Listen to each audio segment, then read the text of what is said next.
Hey, what's up, everybody? Welcome back to Making the Game. From concept to Kickstarter, my name is Reece. I'm your host. And in this podcast, we talk about the process of our journey making our first game, Bloodthrone: The Tower of Sacrifice, from the initial idea through the crowdfunding process, development, distribution, and more.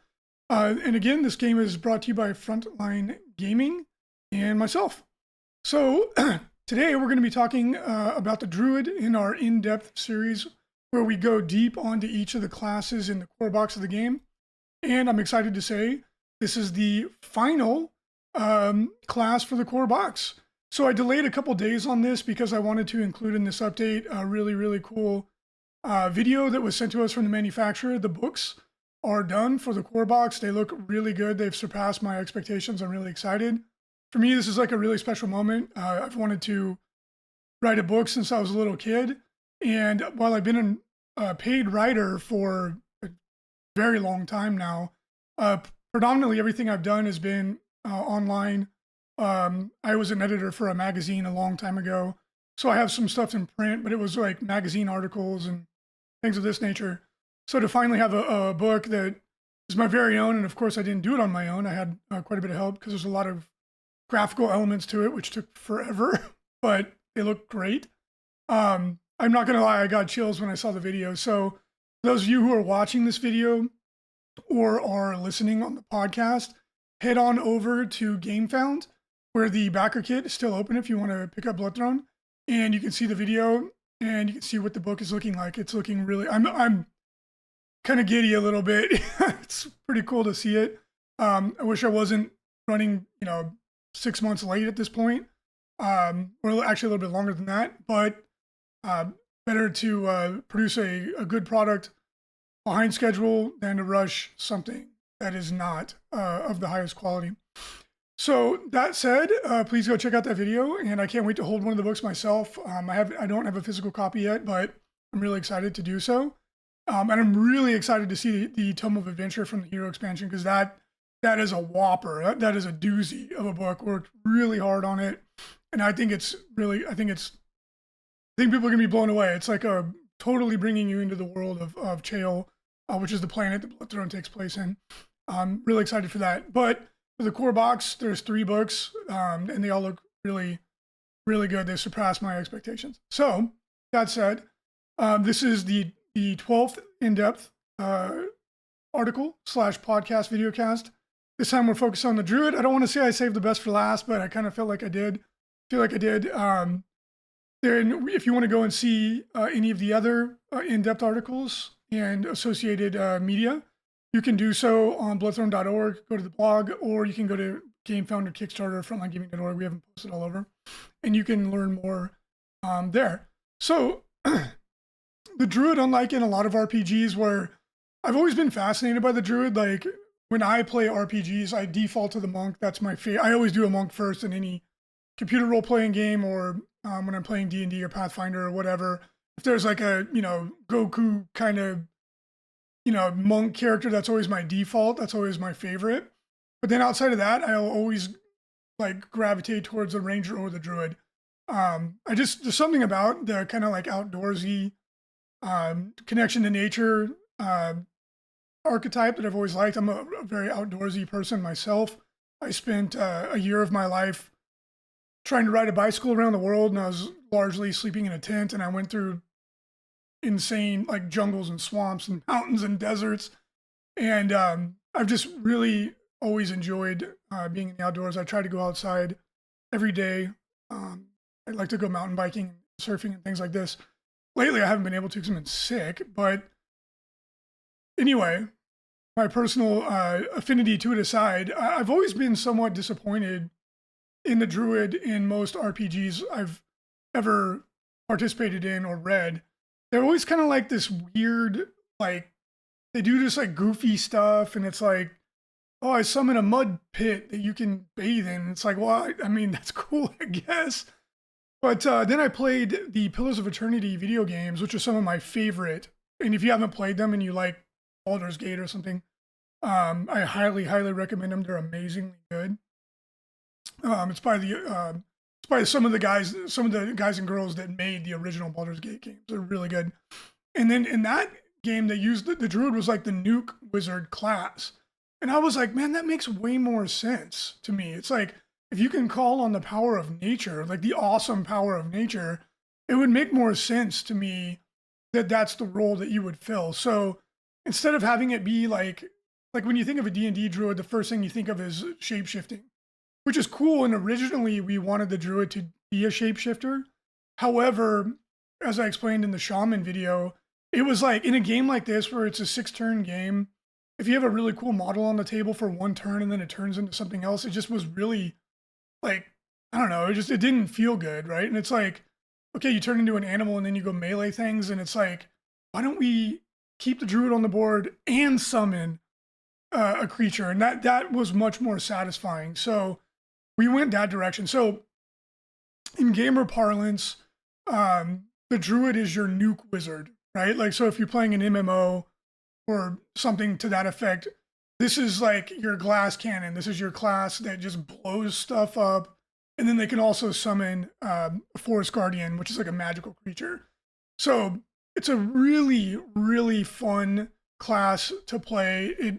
It starts out like somewhat moderate in terms of power, but the power scaling on the druid, I think, surpasses any other class. Really, I think the only other class that comes close is the Dread Mage. The Dread Mage really scales up in power too as you go through the game.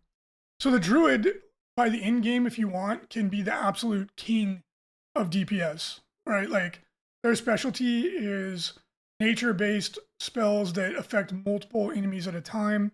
And then we sprinkle in some other flavorful stuff that makes them just a really, really well-rounded class. But they don't have really, they basically have no defensive capabilities. They're a glass cannon. So let's go ahead and dive in. So as I was saying, at the core of what the druid is, they're a DPS class that they have summoning, and then secondarily they can do curses. But the spin, and before I get ahead of myself, a curse is a game-long debuff. They're very strong. They can be removed, and you can only have 1 curse on you at a time. So what makes the druid's curses unique is that they also do damage over time. That's a really common theme with druids in any game I've ever played, is they have DOTs. So we kind of blended those concepts together, and they have a lot of DOTs that kind of fit into their DPS, like overarching role within the party, and they can have some really powerful debuffs. For equipment restrictions, the druid has kind of the stock standard arcane class equipment restrictions, meaning that they can only take light armor, light equipment, but they do have access to arcane themed equipment, which are really cool, like wands, the arcane staff, which is a really, really solid choice. They could take an arcane focus, which we haven't looked into that yet, but basically you can take a 0 weight item, or 0 encumbrance is what we call it, item that gives you +1 to your metaphysics. So some of the heroes in the expansion take advantage of this, and I'll cover that when we get to it. But arcane classes are really limited on like normal equipment, but they have a lot of options that are specific to them. So Mossbeard comes with the arcane staff, and I'll cover that when we go into him specifically. But basically, it's a reach weapon. It does low damage, but it gives you +1 metaphysics, which is the stat to cast spells, and it has the defensive keywords, so you get a free parry. It's a good choice, and we want to do incentivize people to take the staff, because that's kind of the quintessential, magic user equipment. But like in D&D, specifically in older editions, like you never saw a wizard with a staff. They always had like a sling or a crossbow or something, which, there's nothing wrong with that. I always just felt, I was like, really? Like, here I go, wee. With a miniatures-based game like this, I've always felt like it kind of made sense to incentivize players to take equipment that suited the class without trying to like railroad them into it. Alternatively, you could take a wand or dual wands if you wanted to have like a gunslinger type wizard. So anyway, the druid doesn't have any special equipment options, and like all arcane classes, cannot take a shield, but they just have kind of like the basic equipment. However, as you'll see as we go through all of their abilities, you're not really going to be worried about that, because you're going to be trying to cast spells every single turn, because they're all doozies. So let's dive into the druid's abilities. So first of all, their class ability, which again, you always have the class ability in your hero deck. Your hero deck is all your special abilities, items, magical equipment, whatever, that the hero accumulates over the course of the game. your class ability is automatically included in your deck, so you always get it. It's their quintessential ability. So for the Druid, unsurprisingly, it is Call Lightning. I always loved this ability in every game I've ever played that has had a Druid. And this is an AoE DPS ability. But what makes it unique, its starting damage is not great. It's 3 damage plus power. So, like for example, the Druid in the core box Mossbeard is power 3. So he's going to be throwing 6 dice, which is good, right? But he invested a lot of points into power. So while the damage is not amazing, you can upgrade it multiple times. But what makes it unique is that it's a foe-only AoE. So you can be much more, you don't have to worry about model positioning nearly as much with this ability. You can throw the AoE over heroes or allied heroes and you won't have to worry about hitting them. And then again, the way an AoE works in Bloodthorn is you pick a target square, and then every square within the radius of the AoE is affected, and then you roll to affect every potential target in the AoE. The default is a 3x3 square, so it's every square touching a target square, and then a reach range AoE would be +1, and I'll put the picture up in the video, but imagine an extra square orthogonally. So not diagonally, it would be 4 more squares. And Call Lightning has a feat upgrade at level 6, where you can increase the radius of the AoE to reach range, which is amazing. You could potentially hit 4 more squares, so you can really tag a bunch of monsters or opposing heroes in PvP, which obviously increases the potential damage. And then at levels 4 and 8, you have a feat option that increases the damage of the Call Lightning by +1 each time. So potentially it could be 5 damage base, which is that's starting to get pretty scary, right? And then if you max your power on your Druid, you're throwing 9 dice at, potentially every target under a reach range AoE without worrying about hitting your allies. So it's a banger. I say that a lot, but this is a banger of a spell. You're going to be casting this, like in a lot of games, you're going to be casting this almost every single turn.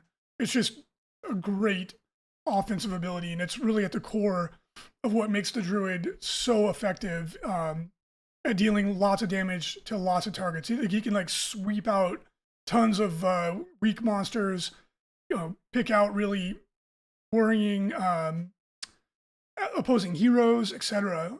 But also a little tip on the way AoEs work is the entire template, so to speak, although we don't use a template, the entire radius of the spell has to be in range.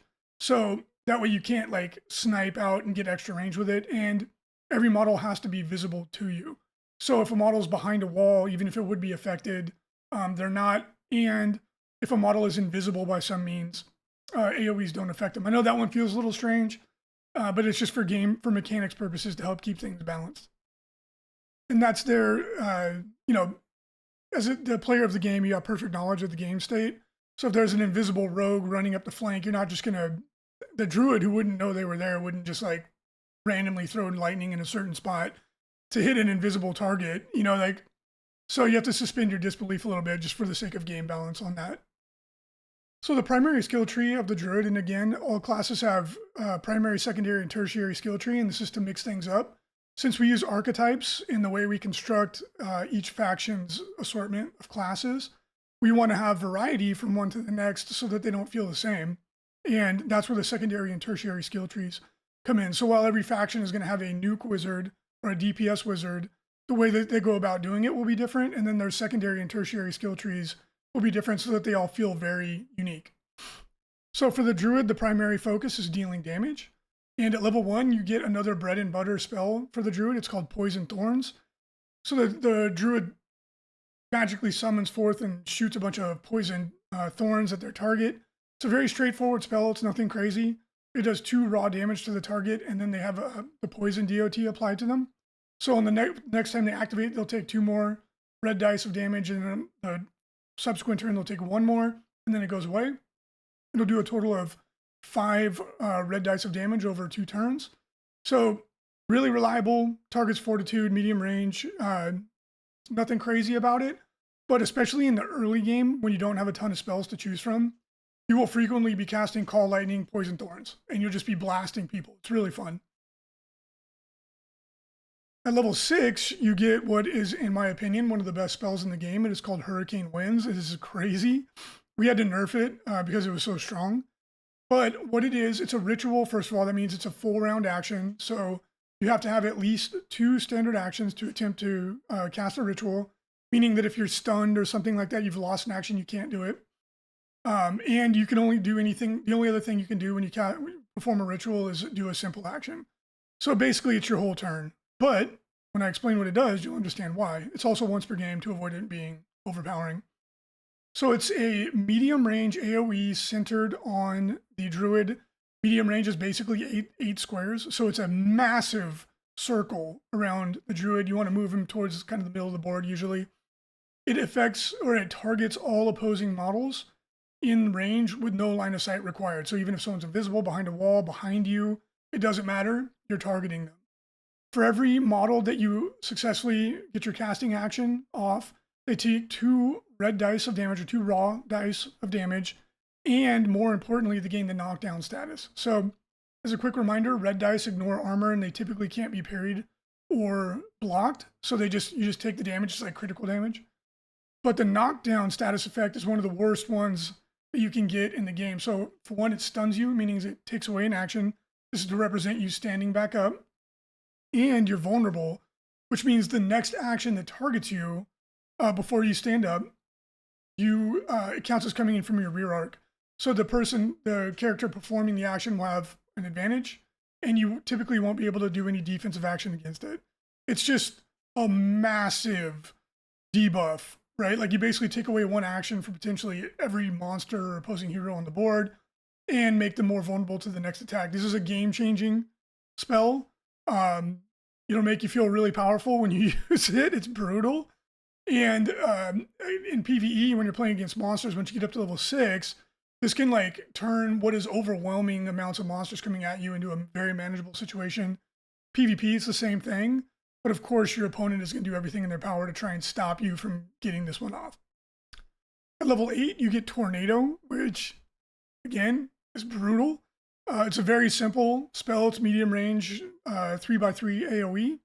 Every affected model, and this is friend or foe, so you have to be careful. You don't want to hit you don't want friendly fire. But everyone affected takes 6 raw dice of damage. Again, ignores armor, can't typically be defended against. And since normal damage dice go from 0 to 2, raw dice go from 1 to 3. So you could potentially do 18 damage to a target bypassing the armor. It's absolutely devastating. And if there's a cluster of monsters or opposing heroes, you could take out multiple at a time. It's a banger. I'm just going to keep saying that. I don't care. Level 10, you get your ultimate ability, which, as a quick refresher, every class has an ultimate ability at level 10. You don't choose a feat at level 10. You just automatically get your ultimate. It's automatically included in your deck. It doesn't count against one of your class skills. So you just get it. Getting to level 10 is, in a campaign, usually only a couple heroes make it that far. But when you do, you are rewarded. And Earthquake, which is the Druid's ultimate ability, it's a dinger. We'll mix it up this time. So again, this is a ritual. Again, it's once per game, but it affects every square on the map. So on the first turn, you could cast it and hit everybody. You don't need line of sight, and it does 3 raw dice of damage to every single affected target on the board. So it's wild, makes you feel extremely powerful. This is something like a level 20 ability, right? If you're playing D&D, it's something that feels truly, truly powerful. Really gives you that sense of your wizard going full blossom into an absolute force of destruction. And considering that the Druid is harnessing the power of nature, it felt appropriate and a lot of fun. It's a lot of fun to pull this one off. Although the inclination might be to do it right away. In playtesting, it's often better to keep it towards the end of the game when a lot of characters or monsters are hurt, and then you pop it and finish off a bunch of target models all at once. And then, of course, you just want to avoid this spell being countered or your Druid being taken out before they have a chance to use it. The secondary skill tree for the Druid is Summoning. And the primary skill card or their spell in this category is Summon Forest Guardian, which is available at level 1. So very similar to the Shaman. The Shaman summons a Warbear. The Druid summons a Forest Guardian, which is like a magical creature. Whereas, to compare and contrast, because it functions the same way, it's a ritual. It takes your whole turn to do it. And then you summon the Forest Guardian within short range. And then the Forest Guardian does not do anything on its turn, just that's it. And then on the next turn, it runs around doing whatever it wants, and then you're free to move as well. But there is a feat at level 4 called Prepared Summon, where you can summon it as a casting action instead, which really helps to increase your action efficiency, so you're not just burning your first turn. You can move, cast it, or cast 2 things, whatever. If you really enjoy the summoning aspect of the class, that's a great feat to take. So to compare and contrast the Forest Guardian and the Warbear is very straightforward. It's slow, but it has a lot of hit points and it hits really hard.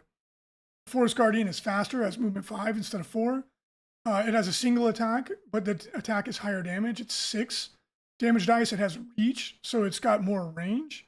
And it adds its power, just like with the Warbear. Now the Forest Guardian's power is only 1, but still throwing 7 dice in a single attack is really good. It makes it good for attacking higher armor targets.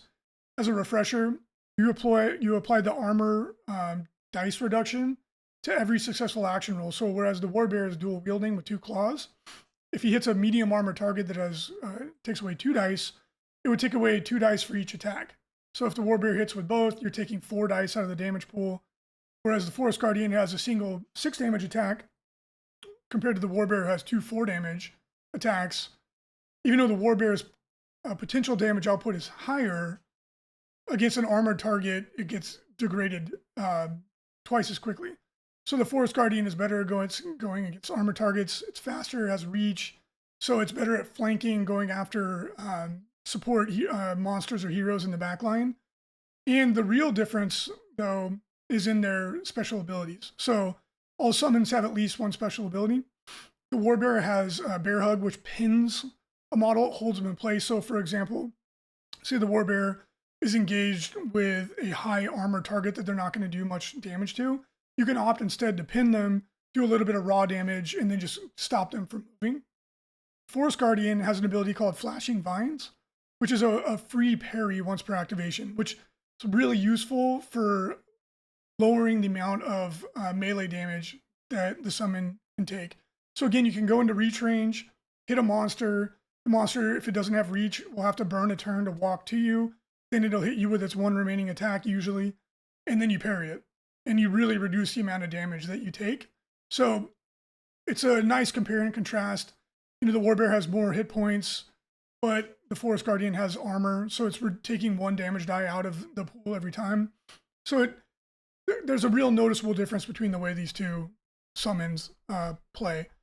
And just as with Summon the Warbear, at level 4 you have a feat that, at level 6 you can take the Summon Greater Forest Guardian, which gives a really significant stat boost to whatever summon, like pretty much any class that can summon has this option.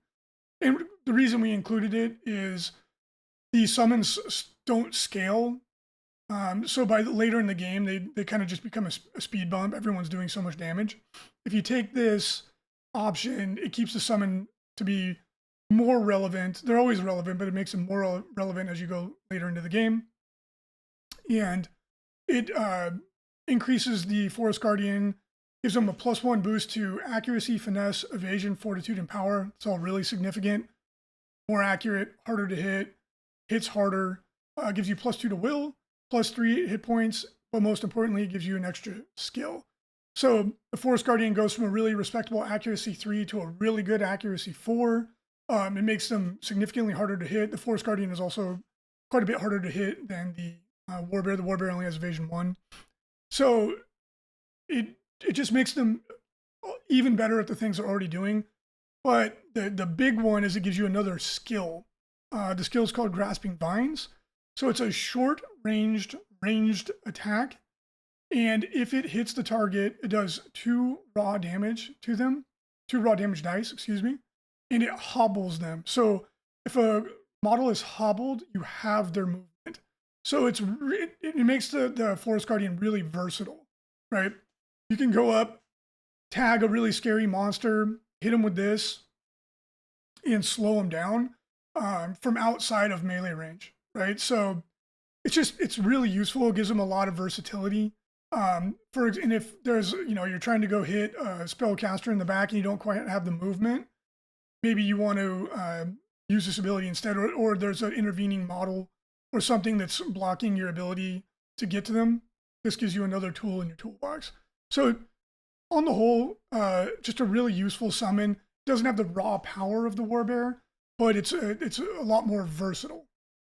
So the next class skill in the summoning theme, even though it doesn't function as a summon, is the spell Wall of Poisonous Brambles. So this one is a really, really, really good utility spell for the Druid. And I put it in the summoning category, even though it doesn't function in that way mechanically, because summons are a ritual. You can only have one summon on the board at a time, so you can't have the Warbear and the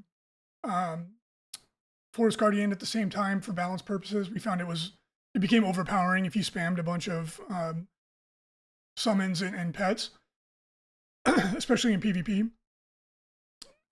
So it's in the summoning theme, but what it is it functions very similarly to the way the Alchemist Smoke Bomb works, is that you're creating a hazard on the tabletop. A hazard is basically, it functions like terrain. It impacts the board, and what it does is it creates a short range wall that blocks line of sight, and that by itself is incredibly useful. So the way it functions on the board is it's a standee that goes in a little plastic holder, and you put it on the line in between squares, and it has to go in a straight line. So it can either go, north, south, or east, west, and it lasts until the Druid next activates. But blocking line of sight in Bloodthrone is massively, massively useful. So you can throw it up, and if there's enemy monsters that are shooting you or trying to cast spells, now they can't see you. For melee monsters, it'll disallow them from charging because you have to have line of sight to charge. If a monster or an opposing hero moves through the wall, they take 2 raw damage and gain the poisoned status effect, or DOT. So it's just an incredibly useful spell, and it's one that you'll find yourself using like all the time. Especially if you have a lot of pressure coming down on you, you can throw this up, or if you misposition your Druid and there's, some sort of a ranged model coming to attack you, you just throw the wall up and they can't see you. So very, very useful ability, and one that you'll find yourself using frequently. The Druid's tertiary skill tree revolves around curses. A curse is a game-long debuff that lasts until it is removed. So if you put it on a monster and they don't have a method of taking it off, it'll last the whole game. They're very strong. Now, the kind of the hook to make the Druids unique, like, for example, the Shaman has quite a few curses that are very strong. The Druids also do damage over time to keep in theme with the DPS idea of the Druid, and we felt these were very thematic. So at level 1, the Druid can take Insect Swarm. So the Druid sends a cloud of like hornets and bees and midges and mosquitoes, and they fly around the face of the target. It blinds them. Blind is a very powerful debuff. It means that your accuracy is capped at 0. So whenever you're making an attack that uses accuracy, which is any kind of a ranged or melee attack, and some special abilities also use it, you're going to be adding no positive modifier dice. So it's really debilitating, especially for like a ranged creature or a melee monster. Someone that relies on hitting you to do damage, lowering their accuracy to 0 means they're going to be missing all the time. And then on top of that, every time they activate, they're taking 1 red dice of damage. So the debuff is the main thing, but it just chips away at you. And then at level 8, you have a feat upgrade that doubles the DOT to 2 red dice of damage. And now that starts to become pretty significant, right? Like over time, it could kill a monster by doing nothing else. Just throw that on there. If it's a low HP monster, eventually they're just going to die. It's really, really, really good ability. At level 4, the Druid gets Infestation of Maggots. And like it says, it's got maggots coming all over you and going into your body and your mouth and eyes, and it's gross, but it's cool. It functions exactly like Insect Swarm, except the debuff is enfeebled. So again, it's doing 1 red dice of damage every time the model activates, which can be doubled to 2 with the feat. but enfeebled caps your power at 0. So again, this is truly debilitating debuff for anyone that relies on doing a lot of damage via their power stat, which really scary monsters or heavy hitting heroes. This is how they really do all their damage. It just cripples them. And again, it's lasting all game until it's removed. So it's very, very strong. You put this on like the Berserker, which is the best melee monster outside of the Titans, the really, really big boss monsters. This can just dramatically reduce the amount of damage they're doing. And if you're smart, and then you can stick your tank on that debuffed monster, they're going to be doing like no damage to them. It'll take them from being a horrifying, like one kill you in one hit or one round of one activation to just plinking off the armor of a tough hero. So great tool to have in your toolbox for the Druid. Okay, so for the feats for the Druid, as a quick overview, every class in the game gets one feat choice per level, except level 10 when you just get your ultimate ability, and level 1 during character creation you get to pick 2, and the choice is permanent. And all classes have general feats available at odd levels, and class feats at even levels excluding level 10. So the class feats for the Druid at level 2, they can either take reaching spells, which is a common feat available to arcane classes. It gives you +1 range to all your casting actions. Or they can take Nature's Resilience, where they passively heal 1 red dice of HP every time they activate. So they're both really good. It kind of depends on how you want to play, right? If you want to go all out DPS, the extra square of range is huge. Again, imagine, most offensive abilities are medium range. Adding 1 square to the radius of a circle massively increases the number of squares you can affect.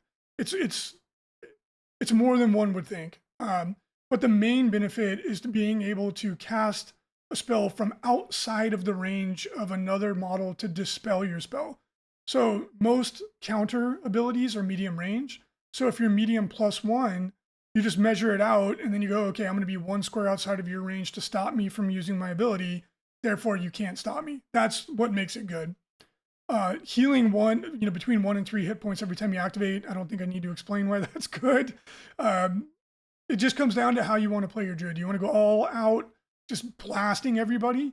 Or do you want to be a little bit more cautious, right? Since the Druid has essentially no defensive abilities at all, and because they do so much damage, they're so strong, they're going to be targeted very frequently. So that little bit of healing, that chip healing over time, can be the difference between getting knocked out and not. Both good choices. Just comes down to how you want to play. At level 4, you have a really tough choice between increasing the damage of Call Lightning by +1 damage dice or Prepared Summon. And again, I already explained that. Prepared Summon turns it from a ritual to a standard casting action, so it really increases your action economy. So again, it just depends. Do you want to do more damage or do you want to be more flexible? It's a tough choice, both good options. At level 6, you can increase the area of effect of Call Lightning to reach range. I already explained that. You could potentially hit quite a few more targets, which then, in a multiplicative way increases the amount of damage you could potentially be doing. Or you can summon Greater Forest Guardian. So again, 100% just comes down to the way you want to play. Do you want a Druid that's content with blasting people with Call Lightning without upgrading it and have a much better pet, having more flexibility, more actions, healing yourself? Really, it's just, just comes down to your personal preference. And then finally, at level 8, the Druid can take Lord of the Storm, which again increases the damage of Call Lightning by an additional, or by +1, which could potentially be +2. Or you can take Nature's Sting, which increases the raw damage of your curses to 2. Really strong, right? So if you're doing 2 red dice per activation to 2 models per turn, over the course of a 6-turn game, that's potentially 24 raw dice of damage, which is insane, right? It's just chipping away at everything. So it just depends on how you prefer to play and what your preference is. Like, do you want a Druid that has +1 range, +1 square range on their Call Lightning that is a giant radius that has base 5 damage potentially 9 damage dice to every target if you max everything out? Or do you want a really strong summon to be able to heal yourself constantly and have your DOTs for your curses doing more damage? So they're both totally viable ways to spec your Druid, and it's just up to you. And of course, you can mix and match these abilities as well. So playing Mossbeard specifically is a lot of fun. He's a very satisfying hero to play, which, as I hope is pretty obvious at this point. His potential damage output is insane, and he has a bunch of good utility abilities as well on a summon. He's just a really fun hero to play. Plus, he's just an amazing model. He's one of my favorite. Both the dwarves ended up being magic users, which when we were going through character concepts, we didn't really plan it this way. It's just kind of the way it turned out. But they ended up both being some of my favorite models. They look so cool. And to be fair, the shaman, Carl Bjornsson, he's effectively also a melee character. So he's not like a pure spellcaster like Mossbeard is. So Mossbeard is a greenwood dwarf. So Carr, the other dwarf, is a mountain dwarf. He's like our typical fantasy dwarf. He comes from like a barbarian culture, so he's, you know, not completely stock standard fantasy dwarf, but his lineage, his heritage, as we call it, like his race, is just kind of like standard dwarf. Mossbeard is a greenwood dwarf, which within the lineage of dwarves is a rare offshoot. They come from the like magical forest of the forest folk, and unlike traditional dwarves who value industry, material goods, they like gold and making things. They like being a part of a community. They like law and order. The greenwood dwarves are very different. They live often solitary lives in nature. They commune with the spirits of trees and stones, and they're not concerned with material wealth or what they consider to be like trivial concerns like that. They're more interested in being attuned with nature, and they're pretty rare. Like when they go out into the world, they're always kind of like, whoa, what is that thing? And then as you can see from the art, they look really cool. They're kind of like part tree is what we were going for from a thematic perspective. So like their dwarven cousins, they're very tough. The heritage ability or the heritage skill, which is like a racial ability in other RPGs, they're always once per game. They're always included in your hero deck. It's kind of a part of the fun of choosing which heritage you want for your class when you're making your own heroes. Greenwood dwarves once per game as a reactionary action.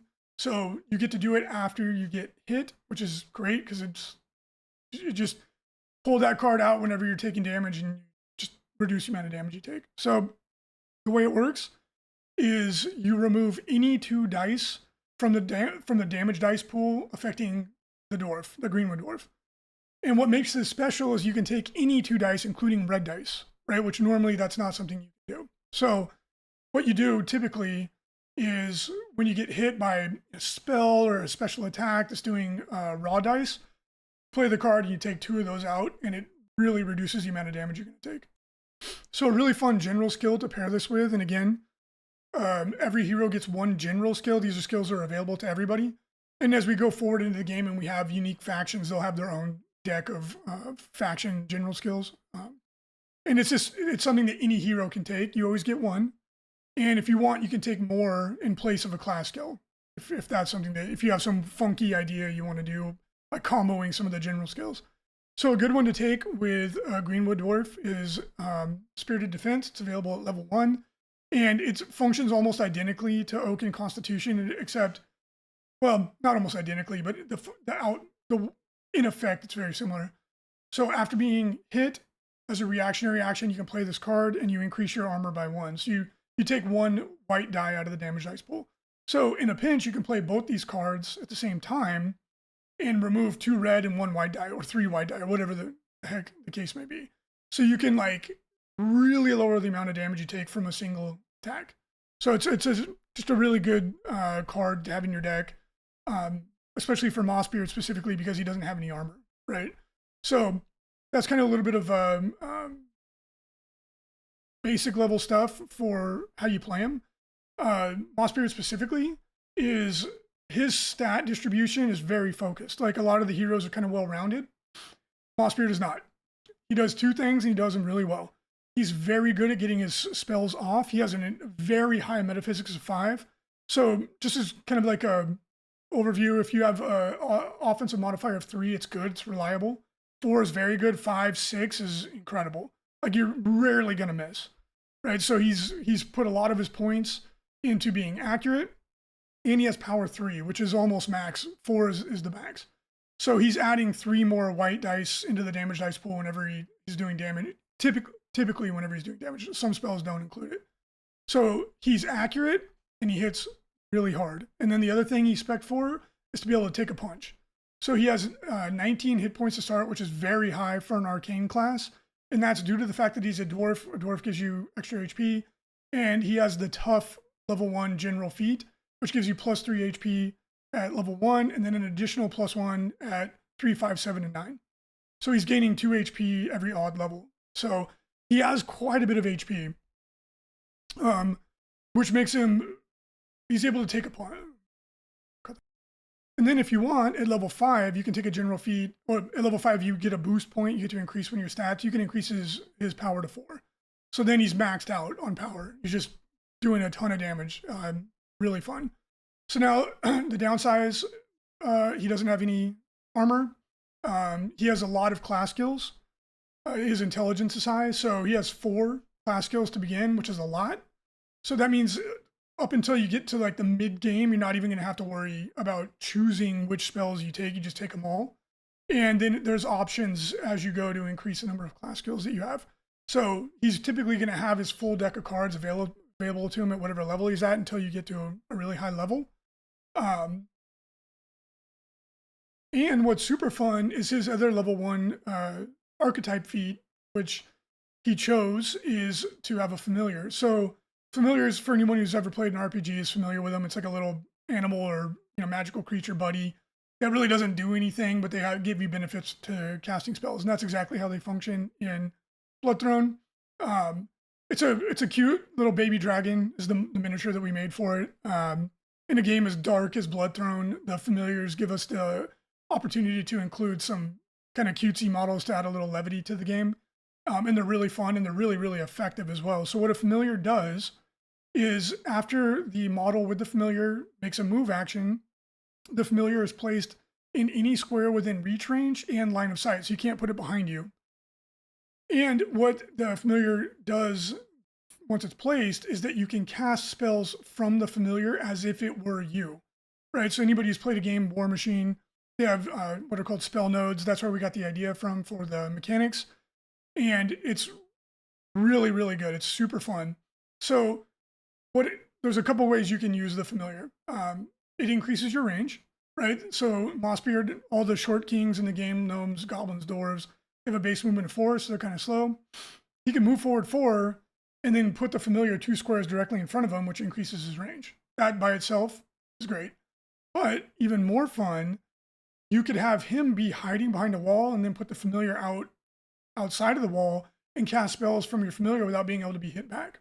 So they're really, really good. They're really fun. It took us a long time to get these to work, to mechanically function, but I'm glad we included them. They're really fun. So just to clear up any confusion, in case there is any, if another model moves into the space the familiar is in, you move the familiar the shortest distance possible to not be in that square. And then if someone has a dispel ability, they can dispel measuring to and from the familiar. Finally, he's equipped with an arcane staff only, which again, it gives you a +1 boost to your metaphysics, which is included on his hero board. It has a defensive keyword, so it gives him 1 free parry, which helps to save him if he gets tagged in combat. And it has reach range, so if you do need to go bonk something, like for some reason you can't cast a spell, he does hit pretty hard because of his power, but his accuracy is 0, so he's not... if you manage to hit, you will hit pretty hard. And the reach range helps to keep things away from you, which is nice.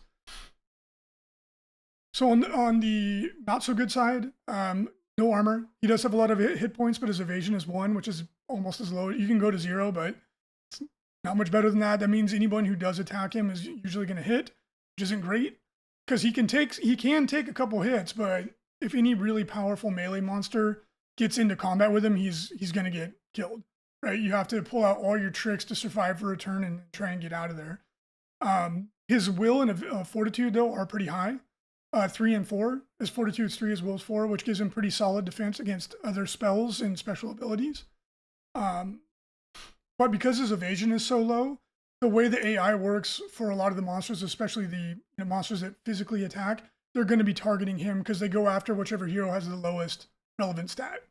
So the number one priority with Mossbeard, because he does not have combat casting, meaning if he tries to cast a spell while he's engaged in melee, he will trigger an attack of opportunity. So the number one trick to playing him correctly is to always be aware of his board position. You do not want to get stuck in combat with any kind of with anything really, because they'll just start pounding on him as he's trying to cast spells. So you need to do your best to screen him with other heroes. His pet can help with this. Other melee characters have to try and keep things away from him. And then any kind of monster that appears behind you or that flanks, they're going to be usually targeting him. So you have to be really careful about keeping him safe so that you have enough turns for him to do his thing and just start blasting monsters off the board. So that's the key, right? You want to always be aware of where he's at, where the monsters are at, what their threat radius is. And if you can manage that, he's genuinely one of the most fun heroes to play, especially as he starts leveling up, because the amount of damage he can do is just unparalleled, right? He's a glass cannon. He's there to just take other models off the board, debuff the heck out of them, throw his pet up there, summon walls. Like, he's just a blast, but he is, despite even having as much hit points as he does, he is not invincible. Like, you have to really be careful when playing him. So in PvP games, when you're playing against Mossbeard, it can be intimidating to see him across the board from you because his damage potential is so high.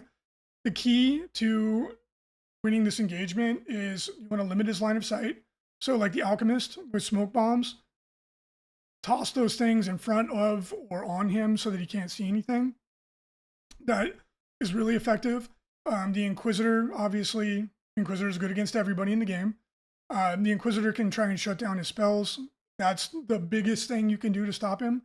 And then heroes like the Rogue are purpose-built to kill heroes like the Druid. So the Rogue has stealth, and as I explained earlier, not even AoEs will hit you when you're invisible. The Rogue is super fast, can be essentially untargetable. He can get to the Druid before the Druid can get to him. The Druid doesn't have any way of seeing invisible or anything like that. So the Rogue can go in there and take him out pretty quickly. So that's the way you want to approach this. And then, any kind of range damage is really good against the Druid. Although you need to be able to do enough damage to take him out quickly, otherwise he'll just get healed. So that's basically the way you want to handle it, right? Get anything you can into base to base or into engagement range with the Druid, and you'll basically shut down his spellcasting ability. So thanks for listening or reading, depending on how you're engaging with the material. I hope you enjoyed this episode. I hope you're excited to play the Druid. With the hero expansion and the ability to create your own heroes, you can come up with all kinds of fun ways to make a Druid. You can make one that's kind of like slow and tanky. You can give him armor, give them higher constitution so they have even more hit points, or you can make one that's really hard to hit, right? Like you could take any of the classes that have like a gnome. A gnome Druid is absolutely devastating, by the way. A gnome Druid is truly horrifying. You max out their evasion as high as you can get it, and then they can call lightning twice in one turn and just obliterate things. They can only do that once per game. Or you could do like an elf Druid that's super fast, right? And then just max out their offense, running around the board, blasting people from maximum range. So there's a ton of ways to go about doing it. And if you get the hang of playing them and avoid getting smacked yourself, again, you can just do insane amounts of damage. So next week, I'm going to go into the first expansion hero. I'm really excited to cover these. And we're going to focus on the Dark Knight first. So the Dark Knight is the tank specialist. They're like the fighter for the iconoclasts. They're the quote-unquote bad guy faction, although it's all ambiguous. And it'll be really fun to be able to compare and contrast how the Dark Knight performs the tank function, but feels very different to the fighter who does the same thing for the Adherence to Zenith faction. Okay, hope you all have a great week, and I'll talk to you again on next week.